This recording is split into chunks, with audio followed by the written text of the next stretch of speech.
searching, but I can't seem to find someone that can hold me through the night. Hello दोस्तों, welcome back to the channel. उम्मीद करती हूँ आप लोग बहुत अच्छे होंगे। शनिवार की सुबह है और आज का दिन मैं पूरा क्लीनिंग और ऑर्गेनाइजेशन में बिताने वाली हूँ, क्योंकि बच्चे जा रहे हैं फ्रेंड्स के घर, वहीं पे पूरा दिन रहने वाले हैं। शायद स्लीप ओवर भी होगा उनका। और आज खाने में बिल्कुल सिंपल रखने वाली हूँ, दाल चावल टाइप्स। तो ब्रेकफास्ट एंड लंच तो बिल्कुल सिंपल होने वाला है। और मैं कल पूरे दिन घर पे नहीं थी, वही हॉस्पिटल जाना था, तो पूरा दिन लग जाता और फिर शाम को आके कुछ करने का मन नहीं करता। तो एक दिन अगर आप घर से बाहर चले जाओ तो घर की परिस्थिति क्या होती है पता है हम होम मेकर्स को। तो पूरा किचन फैला हुआ है, कोई भी चीज़ें अपनी जगह पे नहीं है, और मुझे फ्रिज को भी क्लीन और ऑर्गेनाइज करना है। उसके बाद ही ग्रोसरी शॉपिंग करूँगी। और जब बच्चे घर पे होते हैं वो खुद से बनाते हैं, विच इज़ गुड कि ये शा कर लेती है। जैसे कल मैं गई तो उसने खुद ब्रेकफास्ट बनाया, ब्रेड एंड एग खुद बनाया, कि उसको भी खिला दिया। लंच भी खुद ले लेती है, कि उसको भी दे देती है, विच इज़ गुड। बट हाँ, मैं ये नहीं एक्सपेक्ट कर सकती ना कि वो अच्छे से सब कुछ क्लीन करके जो जहाँ की जगह है वहाँ पे रखे। तो सारा कुछ फैला हुआ है, हर तरफ लेमन के छिलके फैले हुए हैं, क्योंकि लेमनेड आपको पता ही है कि कितना बन रहा है। तो फ्रिज को क्लीन करने से पहले, ऑर्गेनाइज करने से पहले मैं किचन को समेटने वाली हूँ, क्योंकि सारा कुछ अगर एक साथ मेसी हो जाए ना तो ब्रेन को सिग्नल मिलता है कि too much work to do, और फिर वो पजल हो जाता है। और फिर ना मज़ा नहीं आता काम करने का। चाहे आप कोई भी काम कर रहे हो, घर का काम कर रहे हो, उसको जितना हम एज अ काम, एज अ बर्डन लेंगे, वो उतना ही ज़्यादा करना उसको मुश्किल होगा। तो उसको फन बनाने के लिए ज़रूरी है कि हम छोटे छोटे पोर्शन में काम को करें। इसलिए पहले मैं किचन को क्लीन कर लूँगी, तो एटलीस्ट मुझे साफ किचन दिखेगा। और उसके बाद फ्रिज के छोटे छोटे हिस्से को हम क्लीन अप भी करेंगे और ऑर्गेनाइज भी करेंगे। मैंने थोड़े बहुत ऑर्गेनाइजर भी मंगवाए हैं। और ये वाला फ्रिज ना हमारे प्रिंस जॉर्ज वाले फ्रिज से छोटा है, देखने में बड़ा लगता है, बट इसका जो फ्रीज़र है ना वो बड़ा है। और हमें फ्रीज़र की ज़्यादा ज़रूरत नहीं पड़ती, हमें नॉर्मल वाला ज़्यादा यूज़ करना पड़ता है veggies and fruits and left overs के लिए। तो इसलिए मुझे इसको थोड़ा सा ऑर्गेनाइज करना है, क्योंकि अभी तो ये बहुत ज़्यादा कंजस्टेड लगता है। इसलिए छोटे छोटे हिस्सों में काम करेंगे, ताकि काम एक बर्डन न लगे, बल्कि आप उस प्रोसेस को भी इंजॉय करो। और अभी बात करते करते मुझे ध्यान आया कि जैसे घर के क्लीन अप को, घर के कामों को हम छोटे छोटे पोर्शंस में डिवाइड करते हैं और तभी अच्छे से प्रोडक्टिवली कर पाते हैं, वैसे ही लाइफ में जब बहुत सारे प्रॉब्लम्स होना, तो सबको इकट्ठा हम टैकल नहीं कर सकते हैं, हम भी इंसान हैं। इसलिए सारे प्रॉब्लम्स को छोटे छोटे हिस्सों में बांटो और एक एक करके प्रॉब्लम्स को लो, फिर उसे टैकल करने की कोशिश करो। जिसका सोल्यूशन मिल सकता है उसका सोल्यूशन निकालो, जिसका सोल्यूशन नहीं मिल सकता है उस सिचुएशन को एक्सेप्ट करो। क्या पता, जैसे घर को क्लीन और ऑर्गेनाइज करने के बाद एक सेटिस्फैक्शन, एक सुकून मिलता है, सब कुछ देख के कितना अच्छा अच्छा लगता है, वैसे ही लाइफ के छोटे छोटे प्रॉब्लम्स को भी अगर हम ऐसे ही टैकल करें और उसको सॉल्व करने की कोशिश करें, या फिर सिचुएशन को एक्सेप्ट करने की कोशिश करें, तो एंड ऑफ द डे ज़िंदगी थोड़ी जीने लायक ज़्यादा बन जाएगी।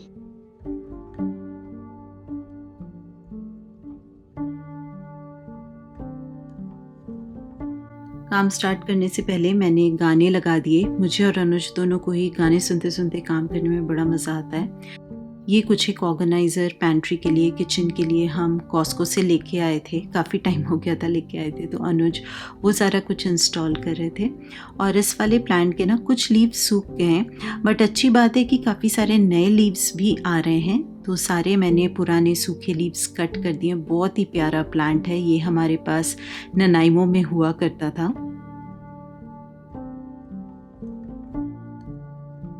जब वी मेट का गाना आया, और ये one of my favourite movie है, तो मैं वही अनुज को बता रही थी कि ये मूवी 2007 के अक्टूबर में आई थी और ये हमने शादी से पहले देखी थी।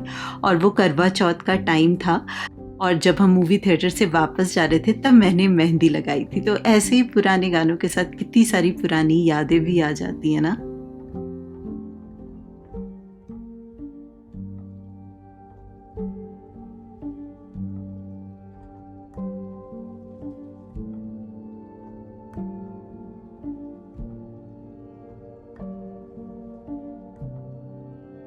लेमन के अचार तो बना लिए, बट कितने अचार बनाऊं, तो लेमन को डिफरेंट तरह से यूज़ कर सकते हैं, इससे खुशबू भी बहुत अच्छी आती है। तो पानी ऐड करके मैंने इसमें सिनेमन स्टिक, स्टार अनीस और वनीला एक्सट्रैक्ट ऐड किया। इसकी बहुत अच्छी खुशबू आती है। स्लो फ्लेम पे कुक टॉप पे रख दिया है और ठंडा होने के बाद आप इस पानी को क्लीनिंग के लिए भी यूज़ कर सकते हो। डिश वॉशर, माइक्रोवेव, फ्रिज बहुत अच्छे से क्लीन भी हो जाता है और अच्छी वाली खुशबू भी आती है। अनुज ने ये पैंट्री ऑर्गेनाइज़र लगा दिया था और मैं यहाँ पे सोच रही थी कि इसको मैं कैसे ऑर्गेनाइज़ करूँ। कुछ मैंने इंस्पिरेशंस भी देखे, इस तरह के बहुत सारे पिक्चर्स मिल गए। गूगल पे सिंपली मैंने सर्च किया।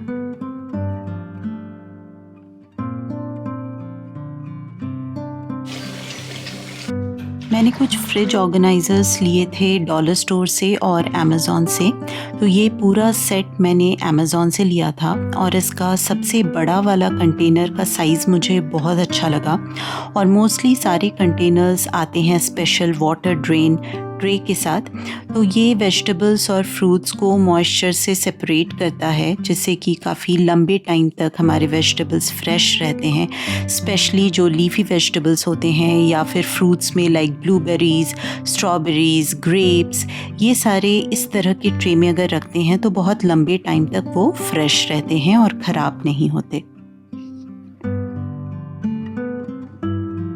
फ्रिज को पूरा एम्प्टी कर लिया है और क्लीनिंग के लिए मैं यही ऑल पर्पस मिसेस मेयर्स का क्लीनर यूज़ करती हूँ। तो ऐसा एक कॉन्सेंट्रेट आता है जो मैं अमेज़ॉन से मंगवा लेती हूँ और हाफ ऑफ द बॉटल मैं कॉन्सेंट्रेट से फिल करती हूँ और फिर वाटर ऐड कर देती हूँ। वैसे आप लेमन वाटर या फिर विनेगर प्लस वाटर का भी क्लीनर बना सकते हो। ये है सबसे ऊपर वाला शेल्फ और इसको एडजस्ट नहीं कर सकते ऊपर नीचे, ये यही वाला रहेगा।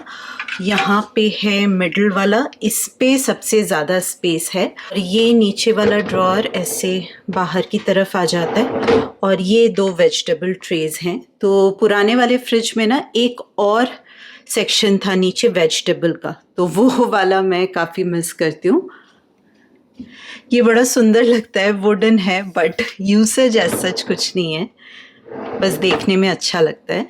और इनकेस आप देखना चाहो कि कौन सा मॉडल है तो किचनएड का ये वाला मॉडल है। कॉस्को से जो भी वेजिटेबल्स के पैक लाते हैं ना वो बहुत बड़े पैक होते हैं, तो पेपर के भी ना बहुत ज़्यादा बड़े पैक होते हैं, तो वो सारा कुछ रखने में काफ़ी स्पेस चला जाता है। तो ये बिग वाला बिन इज़ ग्रेट कि मैंने सारे पेपर्स इसमें रख दिए हैं। क्यूकम्बर का भी पैकेट काफ़ी बड़ा आता है, लाइक कॉस्को से तो आप जो भी लाते हो काफ़ी बिग होता है, बट यस हमारे यहाँ यूज़ हो जाता है। क्यूकम्बर तो समर टाइम पे बच्चे वैसे भी कट करके खा लेते हैं दिन में किसी भी time, which is so good. मुझे ये बड़ा वाला बिन बहुत ही ज़्यादा अच्छा लगा और ये कवर हो जाएगा और दूसरे सारे कंटेनर्स हम इसके ऊपर स्टैक कर सकते हैं। तो इस तरह से कम स्पेस में ज़्यादा कंटेनर और ज़्यादा चीज़ें आप स्टोर कर सकते हो।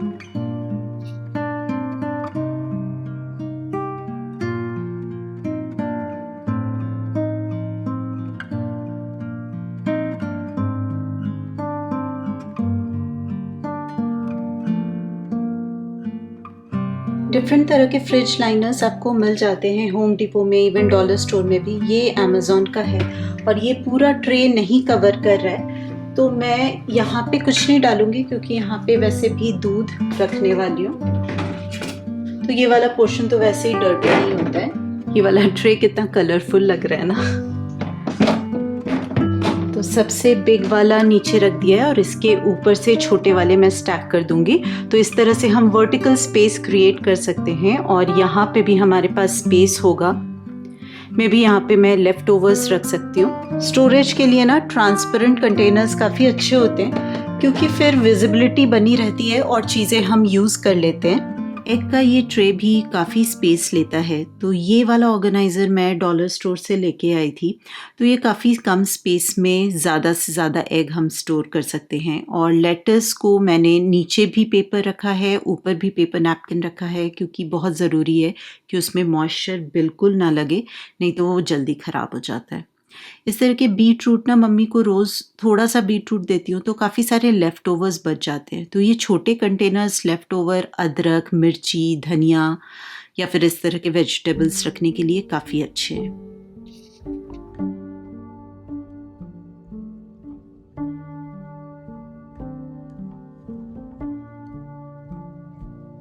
सारे कंटेनर्स अच्छे से स्टैक करने के बाद भी काफ़ी सारा स्पेस बचा हुआ है। यहाँ पे मैं लेफ़्ट ओवर्स रख सकती हूँ या फिर एक्स्ट्रा जब भी ग्रोसरीज वेजिटेबल्स लेके आऊँगी वो रख सकते हैं। तो एक ट्रे में मैंने सिर्फ वेजिटेबल्स रखे हैं और दूसरे ट्रे में मैंने फ्रूट्स रखे हैं, क्योंकि समर टाइम पे फ्रूट्स को फ्रिज में ही रखना पड़ता है। और कैरेट्स मैं हमेशा इस तरह के मेसन जार में पानी फिल करके रखती हूँ।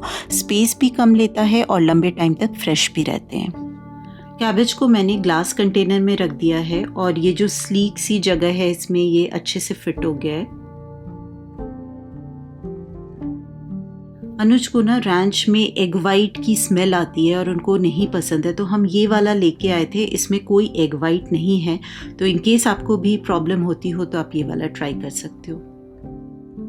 वैसे तो नींबू आप बाहर भी रख सकते हो, बट किचन काउंटर टॉप भी मेसी लगता है अगर हम too much fruits and vegetables रख दें।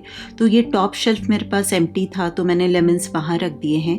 और एवोकाडो जब मैं लेके आई थी तो हार्ड था, अब सॉफ्ट हो गया है तो मैंने इसको फ्रूट बास्केट में रख दिया है।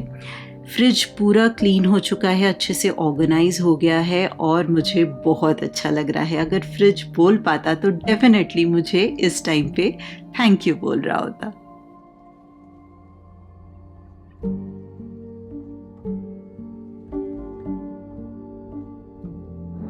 हाँ जी, आपके घर में एसी क्यों नहीं है? लास्ट वाले ब्लॉग के कमेंट बॉक्स में सबसे बड़ा मुद्दा यही था। काफ़ी सारे क्वेश्चंस आए थे कि जब मैंने बताया ना कि गर्मी बहुत ज़्यादा हो गई है कि एसी क्यों नहीं है। कनाडा में तो एसी और हीटिंग सेंट्रलाइज्ड होती ही है। कनाडा में सेंट्रलाइज्ड हीटिंग ज़रूर होती है क्योंकि उसके बिना तो जम जाएगी, कनाडा के सारे लोग जम जाएंगे। But AC centralised AC mandatory नहीं होता, ये मैं पहले बहुत बारी बता चुकी हूँ। यहाँ पे 12 महीने में मुश्किल से 2 हफ्ते की गर्मी होती है। तो आप एसी लगवा सकते हो, कनेक्शन लगवाना, एसी लगवाना सब कर सकते हैं, बट वो पर्सनल चॉइस होती है। वो ऑप्शनल चीज़ है, ऐसा नहीं है कि बिल्डर आपको देगा ही देगा। एडिशनल कॉस्ट पे आप ऐड करवा सकते हो इफ़ यू फील कि आपको एसी चाहिए। 2 हफ्ते की गर्मी है, अगर आपको लगता है कि नहीं टॉलरेट कर सकते तो एसी लगवा लो, अदरवाइज ऑप्शंस बहुत हैं। इसमें जो घर का जो थर्मोस्टेट होता है उसमें जैसे हीटिंग है, उसमें एक ऑप्शन होता है फैन का। फर्स्ट डे हम भूल गए थे उसको चलाना, सेकंड डे चलाया तो क्या डिफरेंस था। उस फेज में आपने घर लिया है, जब कंस्ट्रक्शन चल रहा है तो काफी लोग क्या करते हैं कनेक्शन लगवा के छोड़ देते हैं कि कभी भी अगर एसी लगवाना हो तो आपने डायरेक्टली लगवा लिया तो कोई दिक्कत नहीं है। पुराने घर में भी लग जाता, कोई इश्यू नहीं है, बस मतलब वहाँ पे कनेक्शन कराना पड़ेगा पड़ेगा। आपको। नए घरों में आजकल कनेक्शन करके रख आप वो इजी बोलते हैं रफ इन करवा के रख लेते हैं कि आप ऑप्शन दे देते हैं कि अच्छा एसी जब लगवाना होगा लगवा लेंगे, तो उस टाइम पे अगर आप कंस्ट्रक्शन स्टेज पे करवाते हो तो ईजी होता है और पैसे भी कम लगते हैं। अभी आप बाद में करवाओगे तो पैसे ज़्यादा लगेंगे, थोड़ा डिफिकल्ट भी होता है। तो इसलिए हमें ज़रूरत महसूस नहीं होती एसी की, इसलिए हम नहीं लगवाते। और फ़ैन है, कुछ दोस्तों ने बोला था फ़ैन ले लो, फ़ैन है भाई, बिना फ़ैन के नहीं रह सकते। हाँ, अब रूम ज़्यादा हो गए हैं, लोग ज़्यादा हो गए हैं तो ज़्यादा फ़ैन चाहिए। और हमने 2 कॉस्को में चेक कर लिया, फ़ैन नहीं है। रोना में हमने चेक किया तो फ़ैन का कॉस्ट डबल है और वॉलमार्ट में बहुत छोटा फ़ैन है, तो पॉइंट नहीं है लेने का। तो इसलिए आराम से अभी तो काम चल रहा है। हम मोस्टली एयरपोर्ट वाले कॉस्को आते हैं ना, तो उसके पास में ही एक मॉल है, प्रीमियम आउटलेट मॉल। और ये एयरपोर्ट वाला जो एरिया है उस जगह का नाम लेडुक है। बेसिकली एक छोटी सी सिटी है, वो कम्युनिटी है बोल सकते हैं, सिटी है। हाँ, वैसे तो हम मॉल नहीं आते हैं क्योंकि हमेशा एंड में ही आते थे कॉस्को, पर आज जल्दी आ गए हैं, थोड़ा टाइम है तो सोचा एक चक्कर लगा लेते हैं मॉल का। येशा के लिए कुछ टी शर्ट्स भी देखनी थी और यहाँ पे ना यू किड्स है तो वहाँ पे कुछ सेल चल रही है टी शर्ट्स पे, तो लेट्स सी देख लेते हैं। और कोई खुश हो रहा है कि गन्ने का जूस मिलेगा पीने को। जब हम एडमिंटन घूमने आए थे ना, लाइक जब वो घर सेल करने आए थे तो हम इस वाले मॉल में आए थे और हमने गन्ने का जूस पिया था। पहले मॉल जाने की ना बड़ी एक्साइटमेंट रहती थी, अब नहीं है। अब देखो वेस्ट एडमिंटन मॉल इतना फेमस मॉल है, इतना बड़ा मॉल है, मैं आराम से जा भी सकती हूँ, अकेले भी जा सकती हूँ, पर वो मन नहीं करता, ऐसा कुछ नहीं लगता कि अरे जाना है। वो एक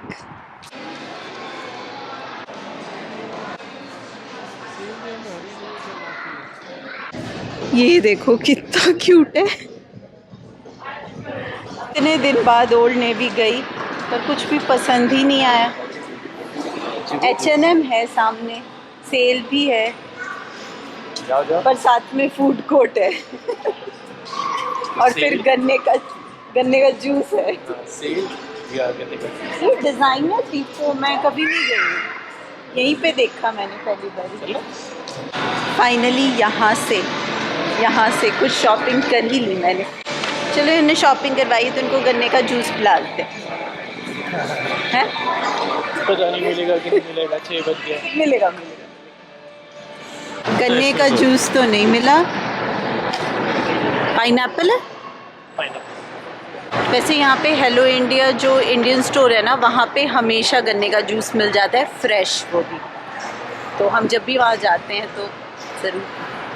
आज मिला नहीं, यहाँ आउट ऑफ स्टॉक हो गया। बारिश हल्की हल्की बूंदें गिर रही हैं, सौंधी खुशबू आ रही है। वैसे भी गर्मी के बाद ना बारिश का मज़ा कुछ और ही होता है ना। इतनी अच्छी लग रही है ना खुशबू, सौंधी वाली खुशबू बहुत अच्छी लग रही है। अब नीचे की तरफ ड्रिंक में पल्प आ रहा है ना, तो अच्छा लग रहा है ना। शुरू में नहीं अच्छा लग रहा था। नए कपड़े लो और घर पे आके ट्राई ना करो, ऐसा कैसे हो सकता है, मज़ा नहीं आता ना फिर। तो ये वाला मैंने एक कॉर्ड सेट टाइप्स है, तो ये तो नाइट सूट जैसे ही लगते हैं मुझे कॉर्ड सेट, बट अच्छा है, बाहर भी पहन के जा सकते हैं। ये एकमात्र मुझे मैचिंग मिला, अदरवाइज़ बहुत सारे अच्छे प्लाजो थे, बहुत प्यारे प्रिंट्स थे, बट स्मॉल में नहीं मिला मुझे और फिर मैचिंग भी कुछ नहीं मिला। तो ये एक ब्लैक पे मिल गया था तो ये लिया मैंने, मुझे बहुत ही अच्छा लगा और हल्का फुल्का गर्मियों में पहनने वाला लाइक बेस्ट है। नेक्स्ट ये एक शर्ट, यहाँ पे तो कलरफुल कुछ नहीं मिलता, इसी बात का दुख है, बट कोई बात नहीं। और जो कलरफुल मिल रहा था ना उसका मटेरियल मुझे अच्छा नहीं लगा, क्योंकि कॉटन ही पहनना होता है ना मुझे। तो ये प्योर कॉटन है, ब्लैक एंड वाइट में। ये भी बहुत ज़्यादा प्रिटी है, जीन्स के ऊपर भी बहुत अच्छा लगेगा, इनफैक्ट स्लैक्स के ऊपर भी अच्छा लगेगा क्योंकि लूज़ फिटिंग है, परफेक्ट फॉर समर्स अगेन। और मुझे वैसे भी ना शर्ट स्टाइल, कुर्ता हो शर्ट हो, पहनने में बहुत अच्छा लगता है, और लूज़ हो तो वो ज़्यादा अच्छा लगता है। नेक्स्ट मुझे ये मिल गया और बहुत अच्छी सेल चल रही थी, लाइक 75% ऑफ ऐसे टाइप्स कुछ था, तो $15-20 में ऐसे थे। ये एक वाइट शर्ट और इसके साथ मैच करके मैंने इस कलर का प्लाजो लिया, इनफैक्ट अनुज ने ढूंढ के दिया मुझे, और इसके साथ ये अच्छा लग रहा था मैच करके, ये ट्राई करके देखा था मैंने या बस। और येशा के लिए कुछ टी शर्ट्स, अच्छी डील चल रही थी, $11 में 2 टी शर्ट्स। तो ये एक, उसको ऐसी सिंपल वाले ही पसंद आते हैं, अब वो ज़्यादा कलरफुल नहीं पहनती है, वाइट ब्लैक ग्रे ब्लू ऐसे ही अच्छे लगते हैं उसको, जिसमें वो कंफर्टेबल रहे। ये तो मुझे भी काफ़ी अच्छा लगा। तो वो तो अपने फ्रेंड के यहाँ थी, तो फिर उसको मैंने वीडियो कॉल किया और उसमें दिखा के फिर लिया, खुद से नहीं ले सकते अब नासा। और उसको बहुत ज़्यादा पसंद है कार्गो पैंट्स, तो हर एक कलर के हैं उसके पास, वाइट नहीं था तो ये ले लिया है। अच्छा सा है, नाइस, लॉट ऑफ पॉकेट्स और मटेरियल भी अच्छा है। मोस्टली उसके पास जो है वो कॉटन वाले हैं, ये थोड़ा डेनिम टाइप्स मटेरियल है। और एक टी शर्ट मैंने उसके लिए अपनी पसंद से लिया है, जो उसने देखा भी नहीं है। हैप्पीनेस लैवेंडर कलर का अच्छा लगा मुझे, बोलूँगी तो पहन ही लेगी। काफ़ी टाइम के बाद मैंने कपड़ों की शॉपिंग की है। आई थिंक मैं आप लोगों को एक पता नहीं कितने टाइम बाद दिखा रही हूँ कपड़ों की शॉपिंग, क्योंकि मैंने करी नहीं है तो अच्छा लग रहा है। ऐसे ही छोटे छोटे मोमेंट्स निकाल के डेली लाइफ से हट के कुछ कर लो तो अच्छा लगता है। तो सुबह से बहुत सारा काम भी हो गया, कॉस्को की लाइक ग्रोसरी शॉपिंग भी हो गई और साथ में ही मॉल था तो थोड़ा सा घूमना भी हो गया। वैसे मैंने कुछ खाया नहीं, मैं गई हर एक काउंटर पे चेक करने की, चलो कुछ हर एक फूड कोर्ट पे, क्योंकि मैं खाना खा के भी नहीं है, थोड़ी थोड़ी भूख लग रही थी, पर फिर ना कुछ मन पसंदीदा नहीं था। तो जस्ट खाने के लिए ना कई बार ले लेते हैं, फिर वो मज़ा नहीं आता, तो नो पॉइंट। तो फिर मैंने अपने मन को कंट्रोल किया, फिर नहीं लिया।